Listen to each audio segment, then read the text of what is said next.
Hello and welcome to the Spiritually Incorrect podcast with me, your host, Shiv Sengupta.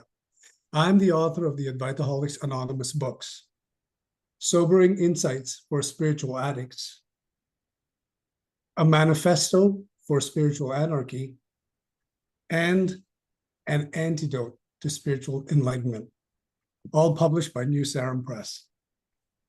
Today, my guest is a very interesting individual. Her name is Sarah Taylor, and she is a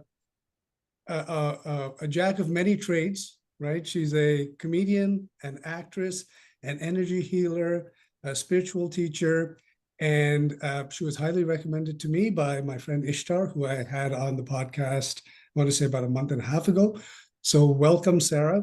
I'm really happy to have you on the show. So nice to be here, Shiv. Thanks for having me. So this is very interesting to me because you have an acting background and then you got into stand-up and you're an energy healer. So give us a little bit of background. How did that all come about? It's been a busy life, Shiv. Yeah, when I was a kid, I looked at things differently. I perceived things differently. Once I began meditating and, sort of opening up, I would be like, oh yeah, this is how I looked at the world before the age of 5. Oh yeah, so I was always kind of curious about people, a little neurodivergent kid growing up. And, I just started studying people and I thought people were fascinating, how they related to each other and how truthful or not truthful they were and like what it all meant. And I think that led into being an actress and being interested in storytelling, telling stories. Um, and yeah, so I went to an acting school called Cal Arts. It's an art school in Valencia, California. Atheist, and did theater, some film and TV. Moved to Los Angeles. It's just like, this is what I'm doing. This is what I'm doing. And around my mid-30s, I'm in my mid-50s now, and I was like, wow, this isn't really fulfilling. And so a lot of people in my life were like, man, you need to meditate. You are a wreck. And so I started meditating, learning how to meditate. I found a teacher who had the great fortune of meeting a psychotherapist named Marv Traeger, who was also a Buddhist teacher. Great meditation teacher, great storyteller. His Dharma talks were highly, highly entertaining. And I just like soaked it up. I was like, oh man, I'm home. This is so cool. And I don't have to believe in God. Right on. This is cool. And started meditating. And all the while, I'm an actress. When I started getting into Buddhism, I also heard a still small voice say, and get into stand-up, like I told you. And I was like, okay. So I started doing stand-up, which is, talk about like just it's incredibly humbling because for the first 3 or 4 years you suck. Like it doesn't matter what your background is. If you want to get into stand-up, just you're gonna really suck for the first few years. And so that was humbling while I was learning how to meditate and learning about these teachings. And about a year and a half in, I started having these profound shifts, these openings into emptiness, luminous emptiness, knowing myself as emptiness and all phenomena as emptiness. And it was a trip to like just go be at the back of a comedy club and it's all empty and just here. And Sarah Taylor. I'm walking to the stage as emptiness. I'm opening my mouth as emptiness. Jokes are coming out, they're empty, but there's laughter. And it was just a trip. So I started having these long stretches of time where I would drop into like just this luminosity and bliss. And whole time still doing, acting, doing stand-up, and had a pretty profound shift around 2010 or so, and where I felt myself disappear completely. Um, but I look at it as a head awakening. It wasn't the full non-dual awakening. And it wasn't abiding, but it was for months and months and months. And there was a Kundalini awakening that happened. And then I started channeling this universal energy through the top of my head. I was a massage therapist. So that was my day job, because as an actor and a comedian, you have to have a day job. So I was already in the realm of healing, and it morphed into being an energy healer and studying Reiki, and um, intuition opened up. So I started to kind of know things about people and be able to work with them and help them with questions they had and didn't know why things were coming out of my mouth, but they were, knowing things about people. Um, and so I just kept up this kind of uh, two-pronged path of entertainment and my spiritual practice. And I was kind of already teaching. I was teaching meditation to actors and comedians. Like, as soon as I started learning to meditate, I was like, I gotta teach this to my fellow creatives. Like, yes.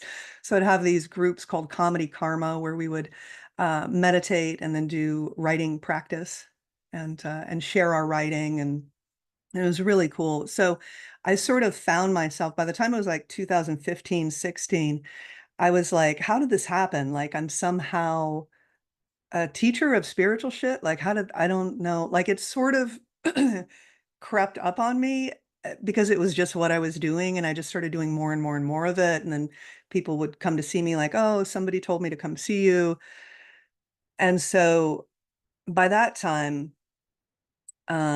I then had a shift into unity consciousness. Feels so weird to talk about this stuff, but which was then abiding, and of course more cleanup work after that. But um, the lens didn't close back down, right? So um, yeah, just laughing nonstop at the, like, oh gosh, oh my God, it's all one thing, and it's all me, and yeah, really, really beautiful. And yeah, that was 8, 9 years ago. And somehow somehow this just has continued to build. I've continued to do acting and stand up, but I would take these long breaks. I started feeling called to, like, take a step back and just sit with myself, be silent, be still, be quiet, but also still continuing to work with people because that was what I was doing.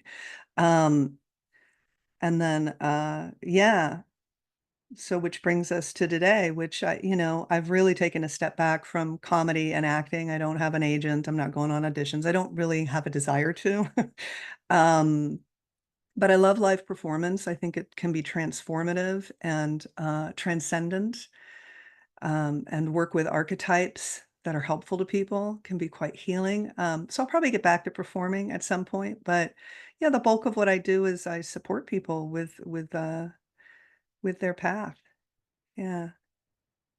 So let's rewind back a bit to right in the beginning when you talked about how you recall what your experience was like before the age of 5. All Mhm. right. And I want to ask you about that because when I was talking to Ishtar, he has memories from the age of 1, which is mind blowing to me Oh, because yeah. I I think that have my memories go back to about 7 and maybe, flashbacks yeah. prior to that. But, it doesn't really go back much further. So when you talk about the quality of your awareness prior to the age of 5, you have clear recollection of that period of your childhood. Yeah, as I started meditating, memories started to come back, and from it was familiar. Um, so, like, once I got into Dzogchen practices, like open eye meditations, Padmasambhava, Guru Rinpoche, love, love, love. Um, Doing awareness of awareness or settling the mind in its natural state, these open eye meditations, where I would just be doing them and have a flash of, oh yes, this is what I did on the playground. I mean, maybe the teachers thought I was zoning out, but it really was, I'm going to rest my eyes on the horizon or on the tan bark and just rest as my being, as my beingness, and it's all one thing. I'm just going to rest in the one thing. It's just like a big soup, a big syrup that I'm just resting in.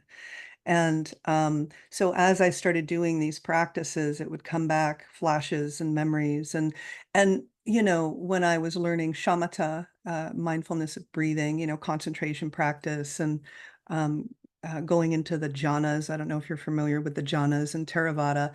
I found myself having a facility with the jhanas, and within like 6 months of learning meditation. Oddly, I was going up to the 8th jhana and back down and having fun with it. My teacher was like, okay. And I was like, oh yeah, I used to do this as a kid. So I slept in this bunk bed and my older sister slept above me, and I'd lay down at night and there was the wood above and there was a knot in the wood, and I would just open eye again, um, settle on that knot in the wood and just become concentrated really, and go into, the jhanas, like a, 4th jhana, sense of equanimity and expanse, or 3rd jhana with this, tranquil contentment, or I would just completely disappear and there would just be no thingness. Um, and so I remembered as I did shamatha and the jhanas, like, oh yeah, I've done this before too. Like, that's so weird, you know. And luckily my teacher was like, yeah, cool. Like, it wasn't a big deal. It was just like, yeah, I um, think many people don't realize that these are very common experiences for children. I totally. remember when my older daughter was about, I want to say about 5 or 6 years old, she'd go to bed, and then as she was falling asleep, she would constantly wake up and she'd say, Daddy, I'm afraid to fall asleep because I keep floating away from my bed, right? Wow. Yeah. Or it feels like the rocking motion of the ocean, or I feel like I'm floating up from my body towards the ceiling, and I don't want to go there. And I would just tell her, listen, don't worry about it. It's okay if you do. You will eventually just fall asleep naturally. And I just desensationalize the whole thing rather than, oh, don't do that, or try Right. to Make be it a big deal or right. explaining to her what's going on. Well, you have an astral body, and it's like, That's right. yeah, And so she just said, realized that was a normal thing. And she yeah, would fall asleep in a very relaxed manner. So, and I remember this from my childhood because this was happening even when I was 7 and 8. yeah, I'd be lying in bed, similar to, looking at the ceiling. I'd hear the silence. The silence would get louder and louder until it'd be like a gushing waterfall. And then I'd feel my entire body just expand into this wide realm of, and just then become the silence. And I just lie there. that's And it was like this fun thing to do, this fun little game before you go to bed because you're bored as a kid. And you're like, oh, right. I'll do that game. I'll do that little right. consciousness game. And the jhanas are really, like you said, you would play with the jhanas. That's it, what it is. It's play. Play. It's playing with consciousness. It's not this Absolutely. heavy thing I gotta now Totally. ascend through the Yeah, yeah, layers that I gotta get. No, it's you're experimenting with the full repertoire right. of consciousness that you have available to you. However, over the years, that gets kind of dumbed down, right? We just Oh get yeah, dumbed down by the way society works, the things we focus on, I believe. Um, our neural pathways become more solidified in rational thinking and all of that. And for this sure. stuff kind of, becomes fragile in the sense that we're not able to access it as easily. Yeah, for sure. So meditative practices, I believe, for you, sort of Yeah. invigorated that whole capacity, right? Yeah, definitely. Yeah, and I like what you say about its play, because it is play. I mean, I would just, it was like doing scales. I would be like, let's see if I can go deeper into the 8th jhana and then come back down the 7th and the 6th and the 5th and the 4th and the 3rd and the 2nd and the first.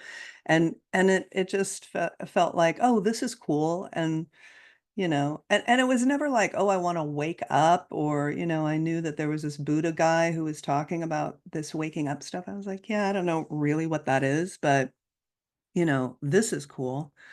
The whole time I was like, well, I only want to wake up enough if I'm going to wake up, so that I can still hang on to my life. I just remember thinking that when I got into it, because, anybody who gets into a deep practice, things start falling away, you know, perception shifts, right? Obviously. And the inherent emptiness of all phenomena starts to shine through. And you're just like, but wait a minute, I want to be attached. So I was in a little bit of a fight the first few years of meditating, and that I wanted to go deeper because it was fun. It was play for me. It felt creative. Um, it felt curious. But I didn't want to let go too much. And I find, it's funny because My first awakening happened in my 20s when I was deeply depressed and I had nothing going for me, at least in my own perception. And so I had nothing to lose. So strangely enough, letting go, even though I didn't do it intentionally, happened more organically because there's nothing I really wanted to attach to. I was so done with all of it. I was ready to go anyways. Whereas later on in life, post-awakening, as you know, my life improved and I traveled and I got married and I had children and life was great. And oh, I don't want to lose this. I, I don't want to lose my family. I don't want to lose my kids and the love I feel for them. Because at the back of your mind is always this notion lurking, but why do I love my children more than other children? There's something here. Like, is there a narcissistic tendency just genetically built into every creature to want to prioritize the life of their children over that of other young of the species? You know what I mean? That's a lot. And so, right, and this goes on and you go, well, what if I wake up and I just don't want to love or take care of my children? There's always that little. And it's funny because this past year has been a difficult year for me. And I wrote about it quite a bit on my blog and my Substack. But a lot of those things started falling away anyways. A lot of the things I was holding on to my life started crumbling. Yeah, we can't. And that's when I realized, I said, you know, even if I want to hold on to it, I can't. So you just got to let it be. And if it's meant to stay, it'll stay. And if it's meant to go, it'll go. And if the love is forthcoming, it'll be forthcoming. And if it's not forthcoming, it won't be forthcoming. There's no control over this stuff anyways. Yeah, there's no control. We think we can control it. And the cosmic joke is that exactly what you said, like whatever needs to stay remains. You know, whatever is for the highest and best on our path, whatever is true for us is going to stick around.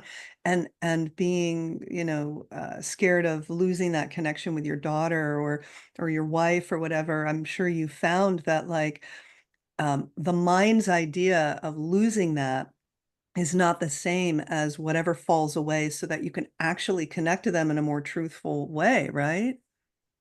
Absolutely. And Yeah. it's, you didn't create these in the first place. They came into your life Yeah. organically in a way that you couldn't anticipate, especially I couldn't anticipate.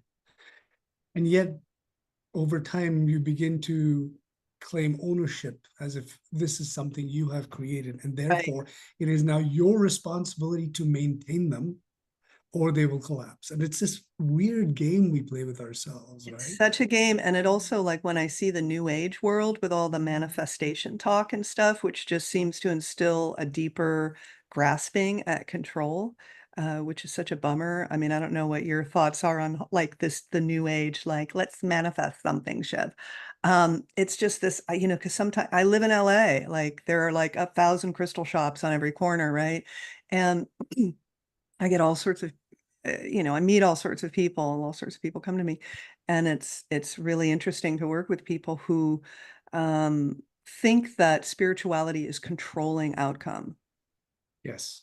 So let's get into that a little bit, because you know that's an area in which I'm very interested, because I see this cultural phenomenon. I always make this demarcation between spirituality as what it is, which is something that it's not a thing, right? It's not an ism of any kind. Right. It's a deeply personal experience, but not even personal in the sense of the ego. It's something that happens through the body and the life of a person. But then there's spirituality, which is the culture that's Oh, built around it. We're calling it spirituality with a yeah, capital S. And a lot of that is about self-improvement, controlling outcomes, as you said, yeah, having a better life, a more enlightened life, a happier life, a more equanimous life, whatever it is, whatever that, fill in the blank. What do you yep. want? Mm-hmm. And most of the stuff that you see online, in the crystal shops, on social media, in satsangs, is predicated upon giving people something that they feel they deeply lack in their lives, Yeah. right? Now, when you meet with people, for example, or when you went to your meditation class with your teacher, you probably went with this intention of, I'm lacking something in my life that I need. Mm-hmm. So in a sense, the presence of that does satisfy a certain kind of customer. However, it gets to a point where in order for people to keep coming back, well, now you need them to persist in that state of lack. You can't remove that state of lack for them, right? Otherwise, you've got high turnover of customers. That's not a great business model. So I want to get your thoughts on, especially living in LA, which is the epitome of mass consumption and culture and all of that. Yep. How have you managed to reconcile that inherent conflict of interest, right? As a spiritual teacher, working with people who are coming to you with that expectation and all that. Yeah. It's rough because you have to meet people where they're at. And that's the doorway in. And if somebody wants to manifest a better life, if somebody wants more happiness or the right job, right livelihood, you just have to start there, because what else are you going to do? Give them teach them about the Four Noble Truths and the three poisons, and it's like they're not going to be open to it. So it's been interesting to develop a way of relating to people living in Los Angeles, where wherever somebody's coming from, I feel like at this point I can meet them there, because you know what, I've been there, and still find myself doing it at times. And then, it drops out and it's like, oh yeah, I was just grasping. Whew, that didn't feel good. It's like, um, wanting mundane things can also morph into wanting the divine. So there's a yearning there. Most people don't know that the yearning is really for God, for oneness, for the self with a capital S, for truth. So if it's underneath a bunch of layers of like, but I want this and I want that and I want this and I want that, great. Well, that's a starting place. It's all a starting place. And so, that's why, like, I love the group that you started on Facebook, because I used to be part of these like non-dual Facebook groups, which were so ridiculous. It was like, you had to use the right words, and like, it's a whole culture where, nothing exists, there is no self. Well, yes, at the ultimate level, that is true. And people are trying to make a living, they're trying to navigate relationships, they're trying to deal with heartbreak and depression and anxiety. And it's all happening. It's all a big soup. So we can start here, or we can start here, or we can start really deep, but it's like, it's all leading in the same place. And it's like life doesn't care if it takes you 20 lifetimes or 200 lifetimes or just this lifetime to wake up. If there's a lot of veils and a lot of wants and grasping and delusion, all right, cool, that's workable, you know. But yeah, LA is the center for that. It's people really think that they're going to get something that's going to make them happy. And I know a lot of Yeah, like unhappy people, you know? non-duality especially, and I've seen this, happen on all kinds of spiritual circles, Buddhist circles, Hindu Oh, circles, Wicca circles. It happens everywhere. everywhere. But non-duality, especially this Advaita little Yes. subgroup, I find is particularly, I call it the non-dual mindfuck, because it actually derails people from their lives in a very, very profound way. And they end up lost in ways that they can't get back on track. I've talked to Yeah. people who are in their 30s, 40s, 50s, even 60s, living on the streets now or living out of their cars, Whoa. no family, whatever, because they've been on this non-dual trip and they're not able to buy in to doing anything, committing to this reality in any long-term way. Yeah. To live in this world requires consistent effort. It's not easy. It's not easy being financially stable. It's not easy building and maintaining relationships. It's not easy raising children. It's not easy affording a home. None of this stuff is easy. Yep. Unless you have a lot of things handed to you, well, then you Yeah. got other problems. Then you got other Psychological. problems with that. Yeah, Yeah, right? for sure. There's a reason the Buddha said life is suffering. It is. It's by Yeah. nature not meant to be easy. And so if you're not committed to engaging with life day in Yeah. and day out, you're going to have a hard time. And Yeah. non-duality, rather than giving you what it should do, in my opinions, is give you a juxtaposition of an impersonal reality that you can always be aware exists and provide you perspective to diminish the importance of all the problems in your life. So Yes. you can engage with life more fully. It Mm-hmm. actually becomes an escape hatch and takes people out of it. Right. And Right. so when I talk to these people and they go, oh, well, I've been, trying to have this awakening for 30 years. And in the process, I've given up everything and I have no money. And what do you think I should do? I go get a fucking job. That's what you need to do. Go get a job. Honestly, get a Yeah. job, then Go save get a money, job. find a place to Engage with the live, world feed again. yourself, take care of your body. Yeah. Do those things. Forget the impersonal reality. That will always exist. It's absolute. It's There's nothing you simply can do about it. just the way it is.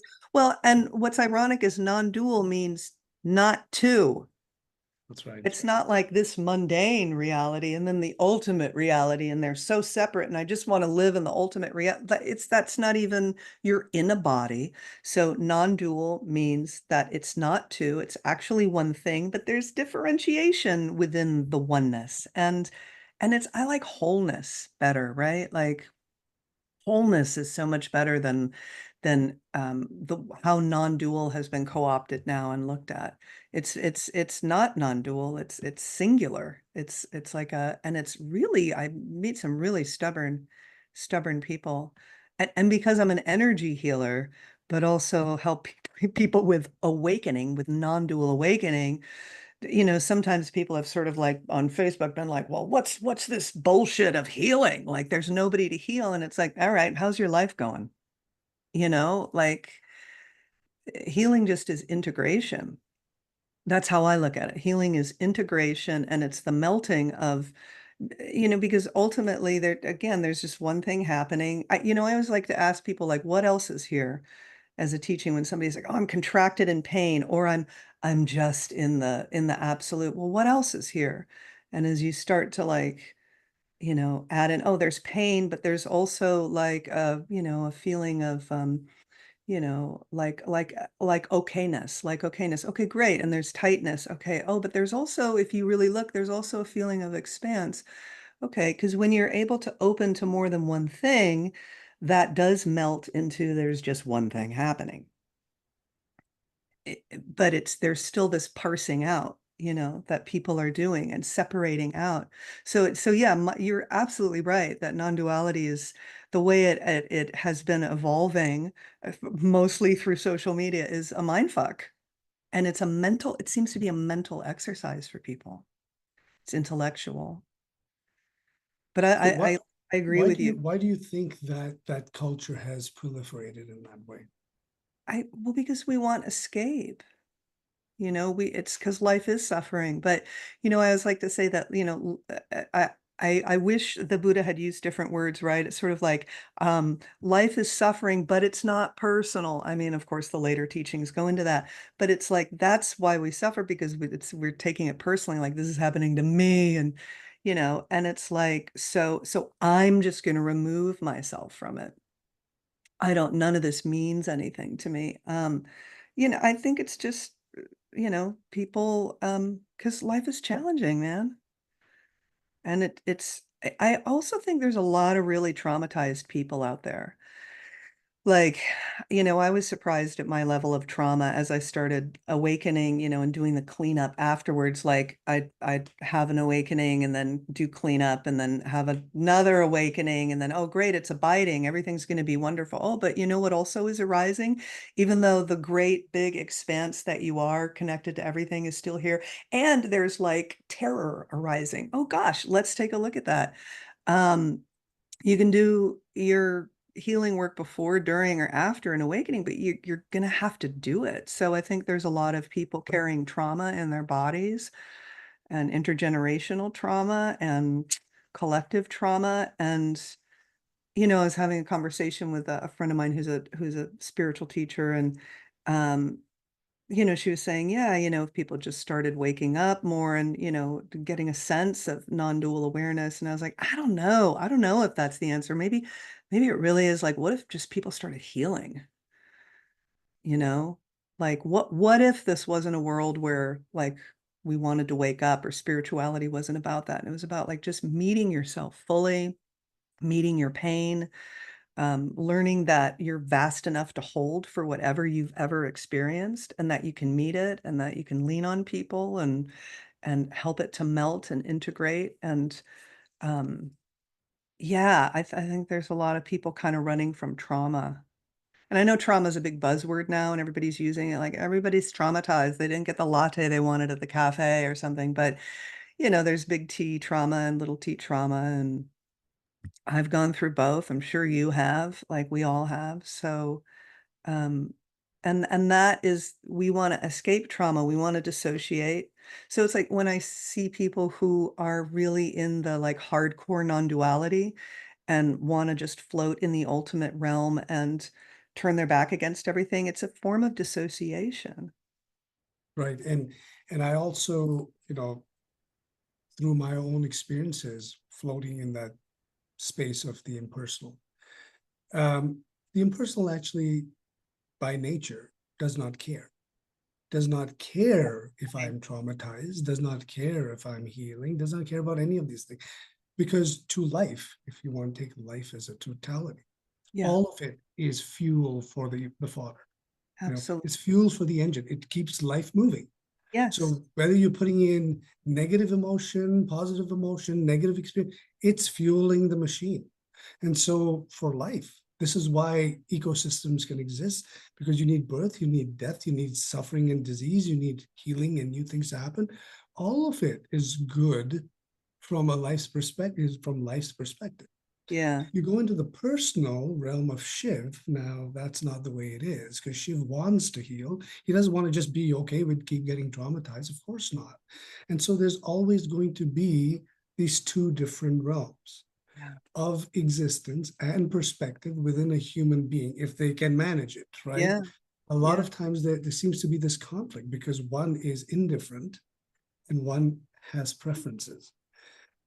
But in my mind, both can coexist together. Yeah. Yeah. Because as soon as I go into the impersonal, I realize, okay, this healing journey is endless. There's no I am now healed. Right? There's a constant process of, like you said, the trauma is not just personal trauma. There's family trauma, there's intergenerational trauma, there's racial trauma, there's trauma as just being human beings on this planet for how many ever million years. And It's and and it's within our collective body. trauma. I mean, as you know, when somebody told me years ago, like, "Oh, great, you're awakening. So, you're gonna be clearing your own personal karma, but then at a certain point, you're really gonna start clearing collective trauma too." I was like, "God damn it," like there's no end to it, clearing collective karma. So it's never ending, you know? Um but yeah, I mean, the ultimate is impersonal because there is no person on the ultimate level, and arising out of that is, this energy of love, which moves into form, and, it does there is the sense that even though the ultimate is impersonal, phenomenal reality does want to move towards, equanimity and balance and wholeness, because nature tries to do that, and so our human minds end up, mucking it up quite a bit if we just, back to the letting go part, right? And thinking that we can control everything and own So everything. let's talk about that a little bit, because we as human beings and as a society, we do say this quite a bit. It's part of the narrative of how we talk about ourselves as a species. We're destroying the earth. We're fundamentally cancerous species, sucking out the resources and all of that, Yeah. parasitic in our way of interacting with the whole and all of that. And yet, on some level, it seems to give us too much agency, as if we are an exception to this rule of how this whole thing operates. Yeah. You know what I mean? another way of looking at it, this is the, a way I've tried to present at times, is think of humanity as a force of nature, Mhm. as like a pestilence, like the swarm of locusts coming and wiping out an entire field of crops, Right.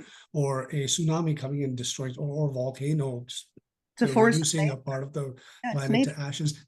These things happen, Yeah, right? these things happen.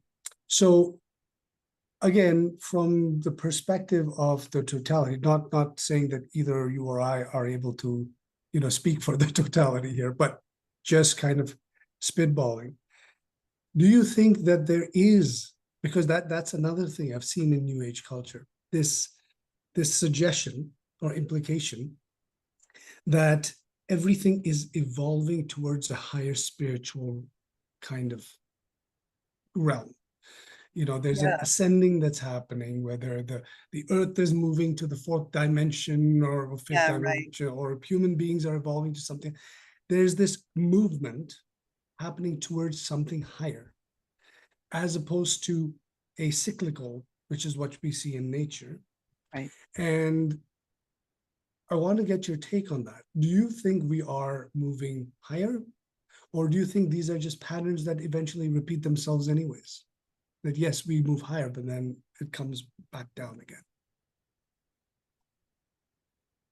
Um, I do sense that nature wants to move towards balance, and that there is a moving towards something that is higher.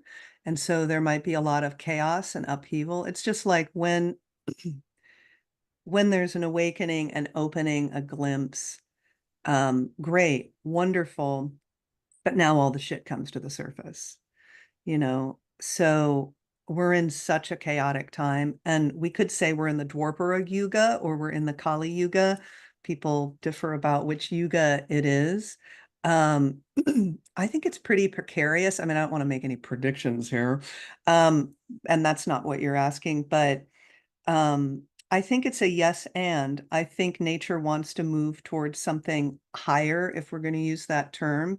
And at the same time, because it is impersonal, we could be wiped out next week. And so it's a yes and. So why not? This is the game we're playing as humans, as creatures on this earth, to move towards wholeness, to not throw up our hands and go, ugh, well, then I give up, you know. I'll go eat a Taco Bell and just sit on my butt for the next few weeks and watch the world burn. And, it to its mastery, to engage in caring about this world while also being hands off and knowing like it could all be over next week. I don't know. That's a kind of mastery. So it's kind of not either or, but there is a proliferation in new age circles that, we're moving into you know, look, this might sound woo woo, but I work with beings in other dimensions. Didn't ask for this, didn't most of the stuff that started happening in my life, I wasn't reading about, I wasn't seeking, and I just started having direct experiences. And um, so I know that there are beings in in other realms that are trying to help us in other dimensions. At least that's my direct experience. It could be all a hallucination. I'm open to that, but you know, and it does seem like nature, reality is wanting to help this world move forward. Now, again, if we're going to listen to that, I don't know. I don't So know. I spoke a little bit about this with Ishtar, because he's had a lot of these mystical experiences, speaking with beings from other dimensions and things like that. I've had some of these myself. I've written about this, through my meditations.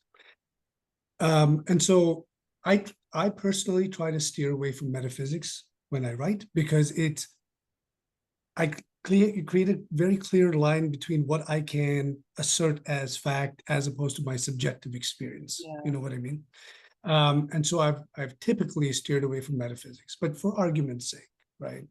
Let's assert for now that there is this other metaphysical dimension beyond this human realm that's happening on Earth, the dimension of souls and other beings and things like that. There's this idea that human earthly realm, this life of ours, is a simulation of a kind. right? Where consciousness is occupying these avatars of Shiv and Sarah and having this interaction. Yeah. There's nothing to say that the simulation doesn't exist in many, many levels, including the levels of the beings and the souls and all those other dimensions. Yep. So at every level, again, all of this is a thought experiment for Yeah, viewers, I like right? it. We're I not like it. asserting anything so that nobody gets We're not riled up and sure. turned off, right? Yeah. I think we should be open to have this conversation. Yeah, I think so too. At each of these levels, let's say there's a certain level of simulating happening. When you communicate with any human being or any being, whether they be human or a celestial being or a being from another dimension, they're going to interact with you at the value system that exists at their simulated level. They've inherited values from their simulation. They cannot see beyond the level of their simulation, just like we as humans cannot see beyond the level of our simulation unless we have some kind of external communication happen. My question is, regardless of what those beings are saying, how do we know that any of this has a purpose to it? Because if I were to pull all the way out of the simulation, simply to God consciousness, unity consciousness, as we're asserting, then that unity consciousness is already itself. There's nothing to do about itself. It is going into these different realms of, let's call them dreams within dreams within dreams within dreams, which is what simulations are, intentionally or unintentionally. But it's going into these things in order to experience something, whether that's a beautiful dream or a nightmare, it's happening. And eventually a waking up happens where it comes back to itself and then it immerses into this over and over again. In any of this, do you believe there's anything more than just play? Or is there a moral imperative designed, like hard-coded into reality that needs to be followed? Well, there are a couple of things here. So unity, I look at all beings in all realms, et cetera, as a part of unity, as a part of apprehending and deepening into unity. But that which is beyond unity, unity is still happening within consciousness. And the ultimate reality is beyond consciousness, which we can also wake up to or have veils fall away to apprehend and behold that, right? So at the unity level, there are, from where I sit, there are beings and there are other dimensions. And I think that this dimension, we could call it, affects other dimensions. And because it is all one thing, all these different simulations, realms, dimensions, are all affected by the fuckery that's going on here. And so if, as here, all beings throughout all dimensions, time and space, are a bit self-centered and want what is best for them and, best for the whole, it would behoove other beings to help us out so that all dimensions throughout space and time were operating from a place of more wholeness. Now, beyond that unified whole, again, yeah, it's ultimately it's non-personal, it's beyond consciousness, it's beyond these realms.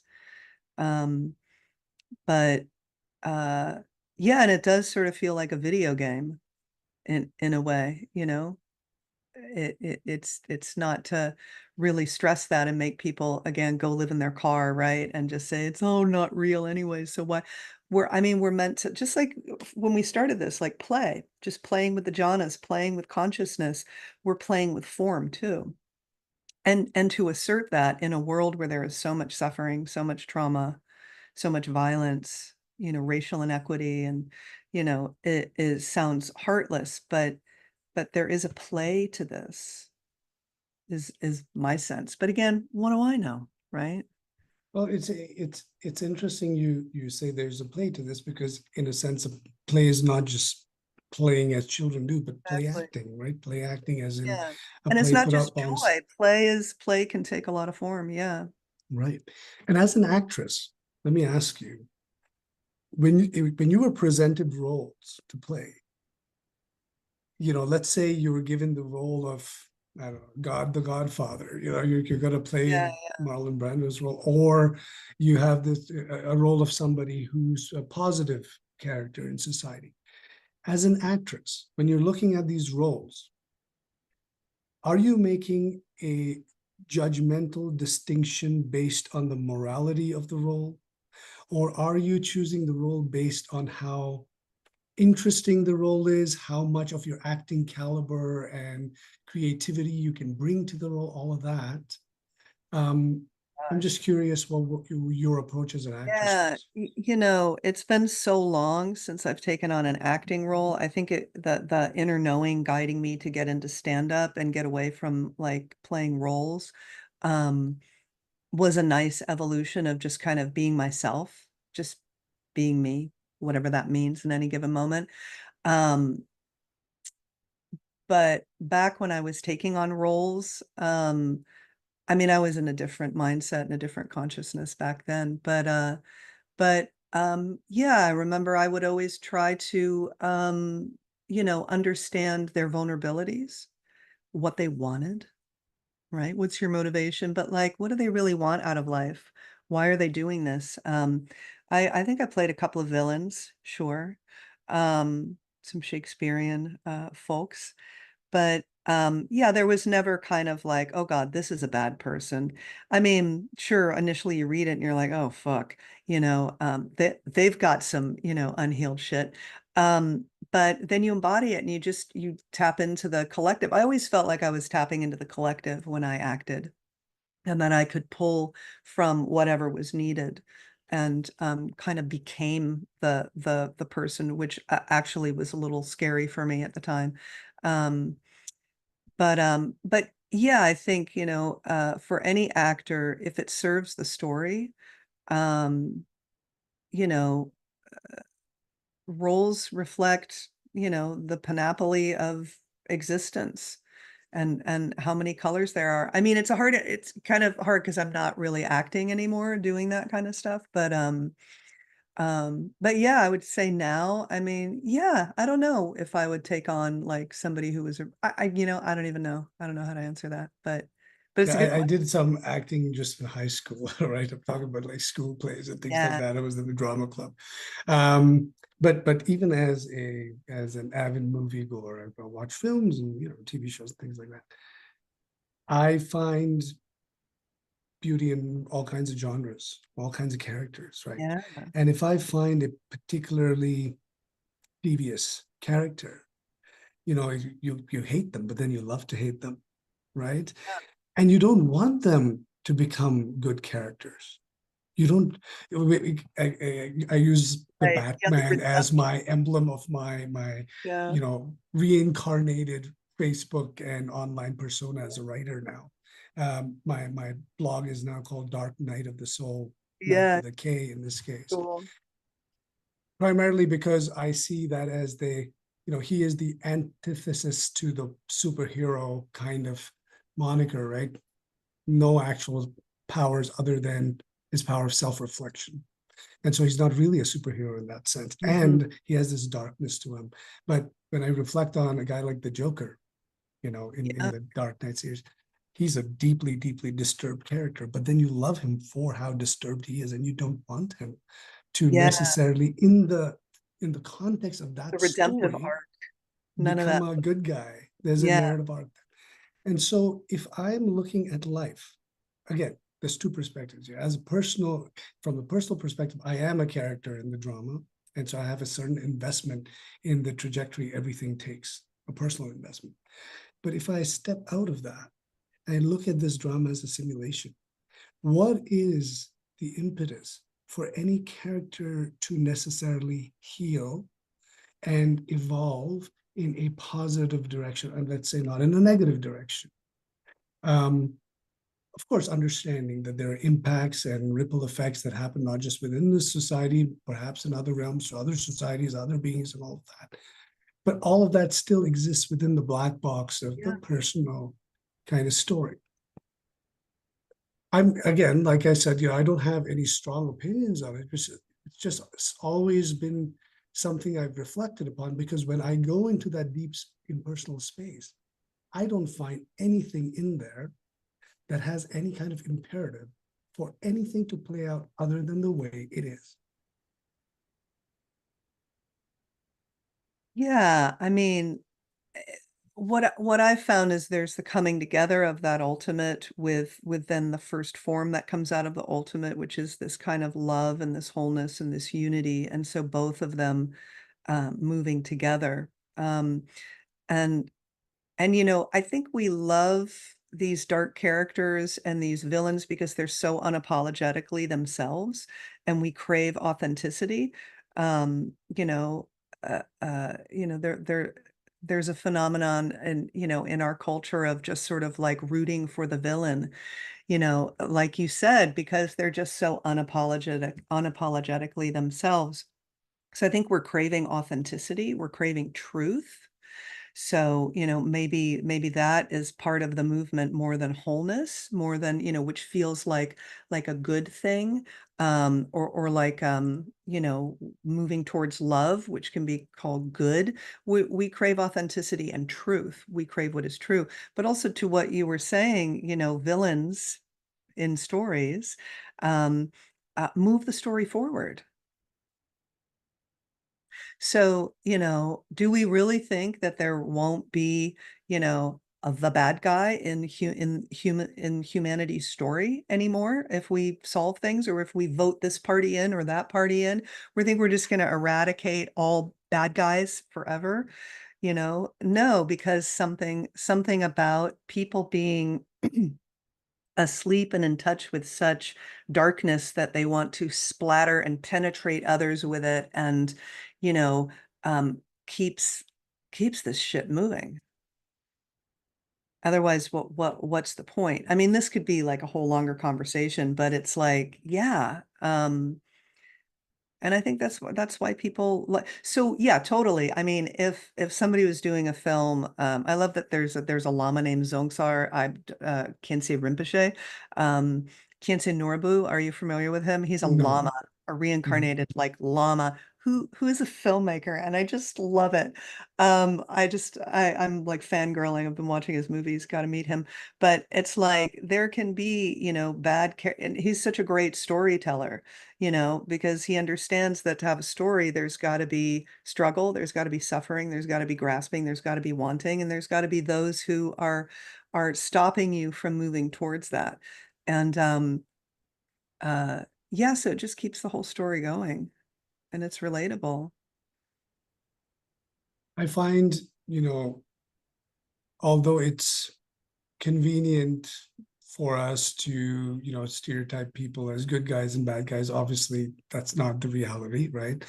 But Yes, the even ultimate, within ourselves, I think that exists, right? There's always that there's tension between that the too. yin and the yang. There's forces of darkness, there's forces of light. A lot of what I think get kind of dubbed trauma is anything negative, which is not necessarily true, Yeah, that's right? not trauma. Yeah, There's trauma actual trauma, bad back. things that have happened, Yeah. right? That cause certain, I think anything that causes a human personality to break down in any way and deviate from its authentic behavior Yes, possibly is a response which to is true. trauma. Yeah. However, that's not to say every negative form of action or behavior is caused by trauma. We No. have some very It's dark traits within human us. nature, just like we watch the Joker and we're like, well, that lives in me, Yes, or people will watch somebody, The Godfather, we're like, well, gosh, that lives in me too. yes. So it's illustrative. It's, these archetypes are important to us understanding ourselves, you know? I find there's very little appetite in people, especially today. Perhaps because we've been, you know, we've in the last 50 years, the world hasn't seen that much shit happen. I mean, we've seen events like 9/11 and all of that, but compared to history prior to that with the world Yeah, wars and I agree. there wasn't a Famine, generation that went plague. without famine, plague, Yeah, devastation, genocide, all of that. And now we're sitting here complaining about Amazon package hasn't arrived in 2 days like true. they promised. So that's first world problems. I think it's because of that that we've we're living a little bit in denial that this darkness exists within us. And so when we see it on the outside, it Yeah. scares the shit out of us because it reminds us that it probably lives within us too. And so Yeah. we're trying to eradicate any kind of instance of that happening on the outside. And what that does, in a sense, it blinds us to ourselves. And then it creates this culture of extreme positivity Yes. and deep shame around anything negative that happens. And then you want to Yeah. I externalize want it to by hear putting it. it on Love and trauma. light. Love and light only. Good vibes only. Oh, Or oh, the reason I feel this way is because something bad happened to me, right? yeah. That's one of the two. But it cannot possibly be, hey, maybe I'm deep down inside, I'm also a fucking asshole. How We many can own people, our assholery, you know? right? Yeah, Because that's a part of it too. And it absolutely. doesn't mean you have to act like an asshole. But if you understand it and you embrace it, it's a part of Yes. you, then that, I find my inner asshole helps me act in a very decisive manner in high stress scenarios. And not in an asshole kind of way at all. But it helps me Right. step up where everybody else shrinks back because they're afraid to do the thing that might, cause an issue down the line. Yeah. And I feel that this kind of skew in the culture prevents people from seeing that. So how do you do that shadow work and that integration of, you don't have to feel shame around this, just simple acknowledgement and understanding, because that has been a big part of my process, Yeah. personally, Of is meeting what is. that's right. That's The cleanup has 99% been focused on the darkness. yeah. The light doesn't need very much cleanup. And yet, in a weird way, that suffering, that darkness has taught me infinitely more Sure. than the light ever did. The light just teaches me how to feel good. That's about it. But the darkness teaches me a lot about human nature, about life, about the nature of all of this. About your human It comes nature. from there. Yeah. The light is your true nature, it's an aspect of your true nature.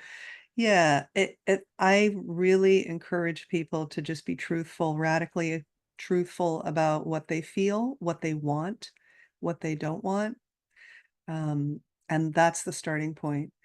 And that in and of itself is an act of love to meet what we're holding, to meet what's inside, to meet what we feel, what we want, what we don't want.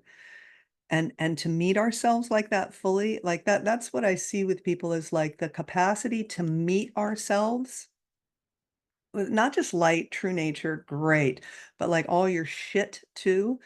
Um, the more somebody is able to meet themselves, the better chance I see them of opening up to true nature, of awakening more deeply and healing. So that's like foundational.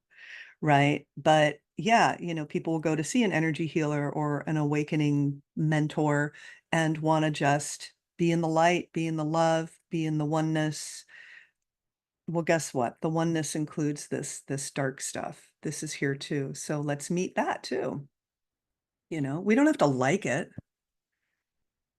We don't have to like it. It doesn't have to feel good, but it's here.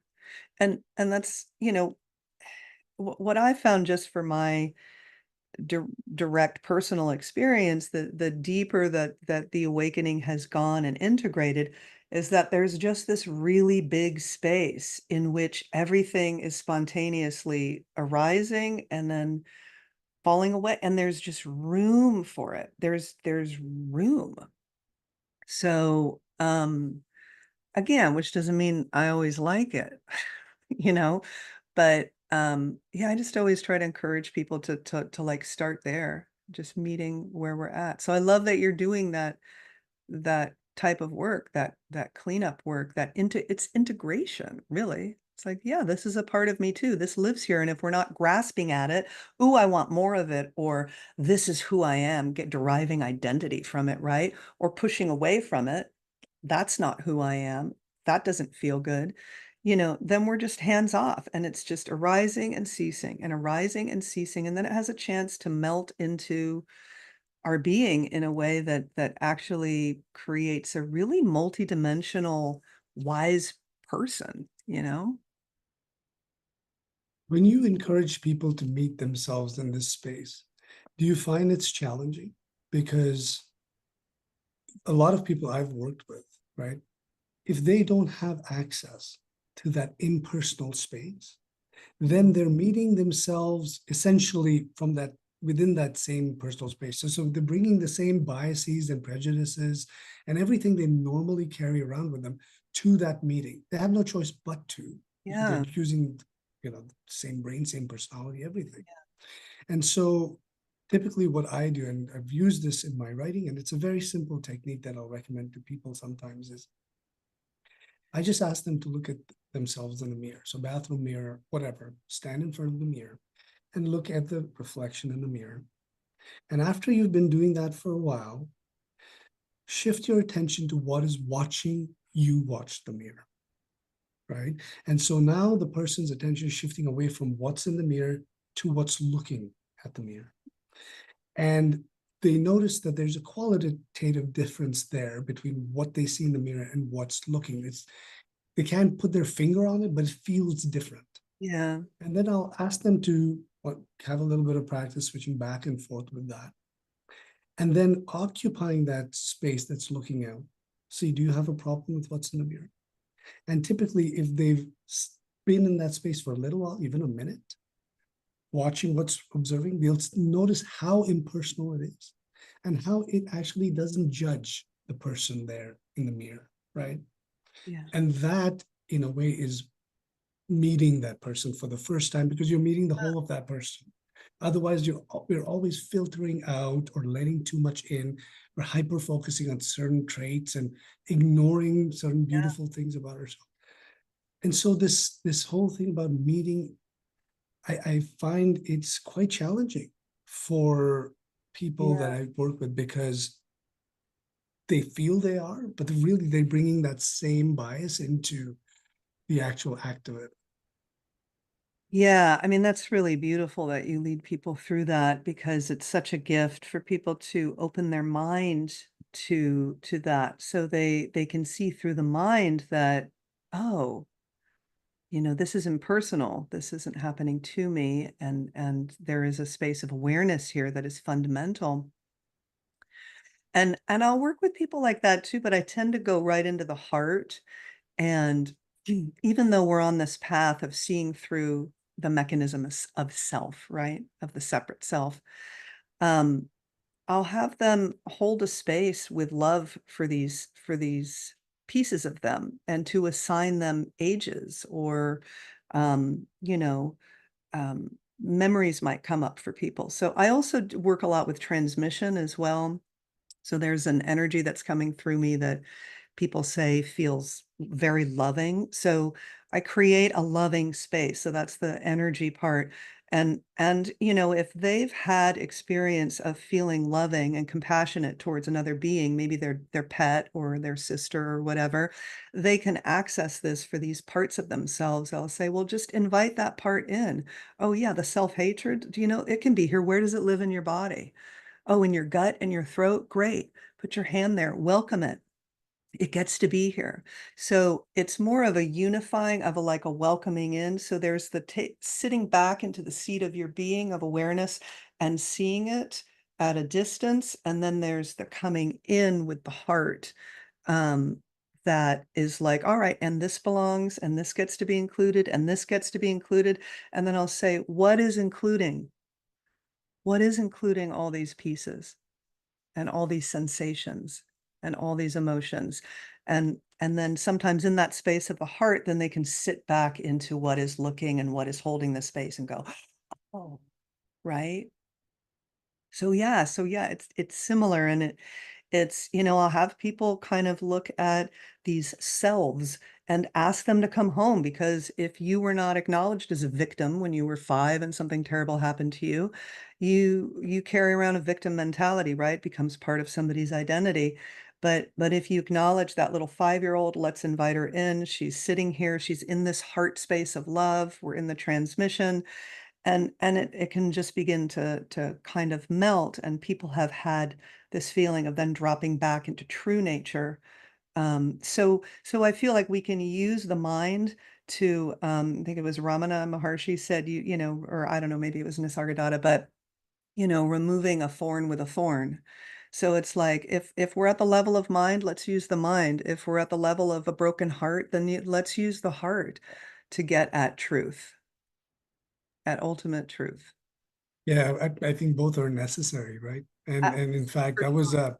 that I Yes. would say was probably my biggest realization over the past year and a half was that I had used my mind to heal whatever could be healed, right?